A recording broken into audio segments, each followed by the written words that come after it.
जय श्री राम। आज हम आपके लिए इस वीडियो में भगवान राम के जन्म की पावन कहानी लेकर आए हैं। भगवान श्री राम के जन्म से लेकर उनके वनवास पूर्ण करने के बाद में उनके राज्य अभिषेक तक की पूरी कहानी आपको अलग अलग पार्ट में सुनाई जाएगी। इससे पहले 6 पार्ट आ चुके हैं। अगर आपने उन्हें नहीं देखा है तो आप प्लेलिस्ट में जाकर देख लीजिए या फिर इसी वीडियो की डिस्क्रिप्शन में उन सभी के लिंक में डाल दूंगी।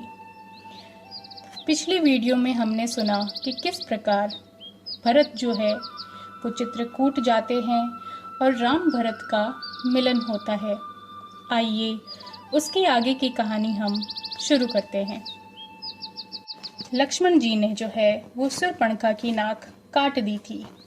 उसके बाद में शूर्पणखा कटी हुई नाक लेकर अपने भाइयों के पास पहुंची और रोने लगी। खर, दूषण और त्रिसर तीनों भाइयों ने बहन की यह हालत देखकर बहुत ही क्रोधित हुए। वे 14,000 राक्षसी सैनिक लेकर राम लक्ष्मण से युद्ध करने उनके कुटिया की ओर चल पड़े। युद्ध शुरू हुआ। श्री राम ने अकेले ही 14,000 सैनिकों, रथ, हाथियों और घोड़ों को मार गिराया। इसके बाद खर, दूषण और त्रिसर को मार गिराया।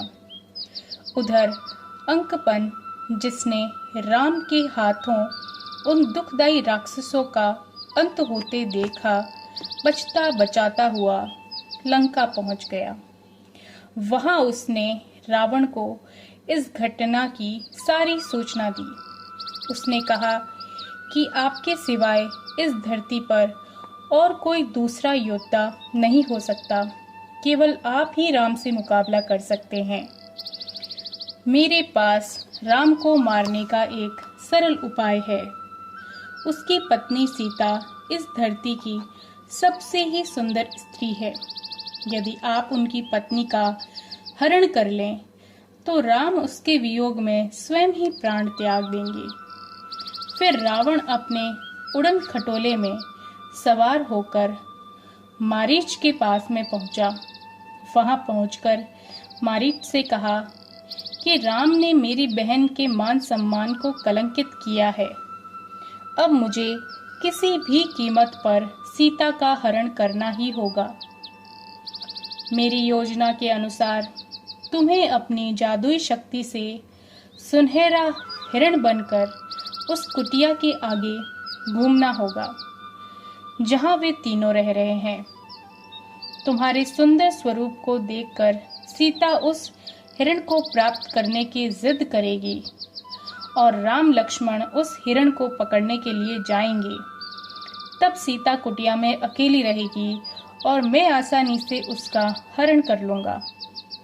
मारीच यह नहीं जानता था, पर रावण ने उसे मारने की धमकी दी तो उसके अपने आप को स्वयं हरिण का रूप में परिवर्तन कर लिया, जिसके शरीर पर चांदी जैसे चकते के निशान थे। वह वहां पर घूमने लगा तो माता सीता की नजर उस पर पड़ी। तो उस हिरण को प्राप्त करने के लिए सीता का मन मचल उठा। वह राम से प्रार्थना करने लगी कि हे प्रभु, कृपया इस स्वर्ण हिरण को मेरे लिए पकड़ लाइए। मुझे हर हाल में यह हिरण चाहिए। वे सीता का मन रखने के लिए हिरण के पीछे दौड़े और थक कर उस पर तीर चला दिया। तीर लगते ही वह अपने वास्तविक रूप में आ गया। हूबहू राम की आवाज में पुकारने लगे, आ सीता, हे सीता, लक्ष्मण, मैं संकट में हूँ। राम के पुकारने की आवाज सुनकर सीता चिंतित हो गई और लक्ष्मण से कहा कि राम की सहायता करने के लिए जाइए। लक्ष्मण ने कहा, मुझे भैया ने आपकी रखवाली करने का आदेश दिया है। मैं कहीं नहीं जा सकता। परंतु सीता ने कहा, आप जाओ लक्ष्मण, राम किसी दुविधा में है। तब लक्ष्मण ने सीता के चारों ओर एक पवित्र लक्ष्मण रेखा खींच दी और कहा, भाभी माँ, मैंने आपकी रक्षा के लिए यह लक्ष्मण रेखा खींची है, कृपया आप इसे मत लांघना। यह कहकर लक्ष्मण राम की खोज में निकल पड़े। लक्ष्मण के जाते ही रावण ने, जो पास ही एक पेड़ के पीछे छिपा हुआ था, साधु का वेश धारण किया और कुटिया के आगे आकर सीता माता से भोजन मांगा। सीता कुटिया में जाकर साधु को देने के लिए फल लेकर आई। रावण जानता था कि यदि वह लक्ष्मण रेखा के पास जाएगा तो भस्म हो जाएगा, अतः उसने दूर से ही भोजन देने का आग्रह किया। लेकिन जब सीता लक्ष्मण रेखा के पार जाकर भोजन देने के लिए तैयार नहीं हुई तो साधु ने कहा कि ठीक है, यदि तुम सीमा रेखा से बाहर नहीं आना चाहती तो इसका अर्थ है कि तुम भोजन ही नहीं देना चाहती। यह कहकर वह जाने लगा तो सीता फल लेकर लक्ष्मण रेखा के बाहर आ गई। जैसे ही सीता ने लक्ष्मण रेखा लांघी, साधु ने सीता को पकड़ लिया और रावण के रूप में आ गया। सीता सहायता के लिए राम और लक्ष्मण को पुकारने लगी। फिर रावण ने सीता के बाल पकड़े और उड़न खटोले में बैठाकर आकाश मार्ग से जाने लगा। सीता मदद के लिए पुकार कर रही थी। तभी एक वृक्ष के शिखर पर बैठे जटायु ने सीता को पुकारते हुए देखा।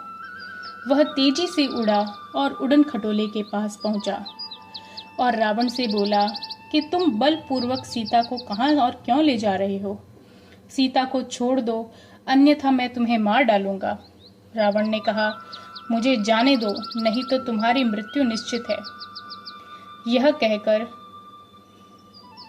जटायु ने रावण पर ही आक्रमण कर दिया, परंतु वह बलशाली रावण से मुकाबला नहीं कर सका। अंत में रावण ने खड्ग से जटायु के दोनों पंख काट दिए। जटायु घायल होकर धरती पर गिर पड़ा और रावण सीता को साथ लेकर उड़ गया। जब राम लक्ष्मण कुटिया में वापस पहुंचे तो कुटिया में सन्नाटा था। आशंकित मन से उन्होंने सीता को पुकारा, परंतु कोई उत्तर नहीं मिला। कुटिया के बाहर फल बर्तन बिखरे देखकर वे जान गए कि किसी ने उनके साथ में छल किया है। उन्होंने सीता को खोजना प्रारंभ किया। तभी उन्होंने जटायु को लहूलुहान धरती पर पड़े देखा। राम ने जब इस हालत के बारे में पूछा तो उसने बताया कि लंका का राजा रावण सीता का हरण करके उसे लंका ले गया है। मैंने विरोध किया तो उसने मेरे पंख ही काट डाले। इतना कहकर जटायु ने अपनी अंतिम सांस ली।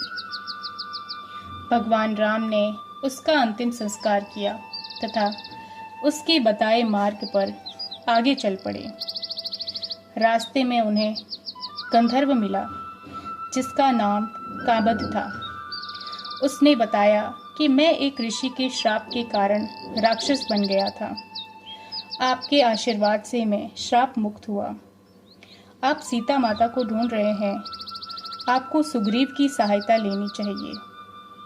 आपको पंपा की ओर जाना चाहिए, वहां आपको सबरी मिलेगी। सबरी का वास्तविक नाम श्रवणा बताया गया है। इसने भगवान के आने का इतना इंतजार और सब्र किया कि इसका नाम सबरी ही पड़ गया। वह एक दिन घर से भागकर जंगल में चली गई।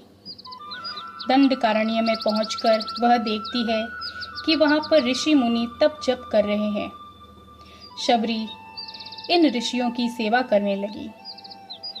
यह सब कार्य वह छिप छिप कर करती थी। एक दिन मतंग ऋषि ने उसे देख लिया और उस भील बालिका पर कृपा की।